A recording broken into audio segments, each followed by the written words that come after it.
నమస్తే అందరికీ అందరూ ఎట్లున్నారు మంచిగా ఉన్నారా నేనైతే జబర్దస్త్ ఉన్నానండి ఏ వయసులో జరగాల్సిన ముచ్చట ఆ వయసులో జరగాలంటారు కానీ కొంతమంది హీరోయిన్లు మాత్రం ఈ విషయాన్ని ఏది పట్టించుకోరు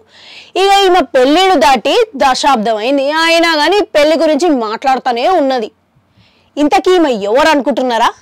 సుష్మితా సేన్ నా జీవితం ఒక తెరిచిన పుస్తకం అని ఒక ఇంటర్వ్యూలో చెప్పుకుంటా పెళ్ళైతే నేను చేసుకుంటా తొందరగానే చేసుకుంటా అని ఊరిస్తున్నది కానీ ఇప్పుడున్న పరిస్థితుల్లో నాకు కొంచెం కష్టంగా ఉన్నది అంత గత్తర గందరగోళంగా ఉన్నది అని అంటున్నది కానీ ఎప్పటికైతే పెళ్ళైతే చేసుకుంటా నాకు నచ్చినోడు దొరికితే నేను కోరుకున్న లక్షణాలు వాళ్ళలో ఉంటే పెళ్లి చేసుకోవడానికి నాకు ఏ మాత్రం అభ్యంతరం లేదు అని చెప్పుకుంటూ వచ్చింది ఇక గతంలో ఈమె రణదీప్ హూడాతోని డేటింగ్ చేసింది ఇక ఆ తర్వాత వాళ్ళిద్దరు విడిపోయిన తర్వాత రొమాన్షాల్ కు దగ్గరైంది దాదాపుగా 3 ఏళ్ల పాటు ఈయనతో గడిపినది ఇక వీళ్ళిద్దరు కూడా విడిపోయారు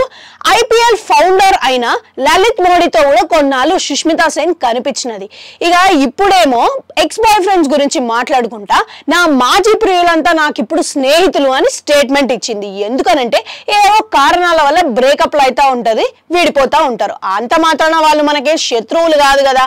ఎదుటి వాళ్ళని నొప్పించకూడదు అందుకే స్నేహితులను అని అనుకుంటా ఎందుకనంటే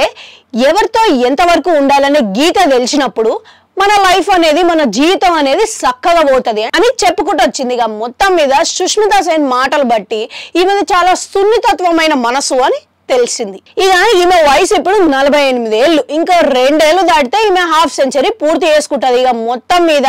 తొందరలోనే ఈమె కోరుకున్న వ్యక్తితో ఈమె పెళ్లి జరగాలి సంతోషంగా ఉండాలని కోరుకుందాం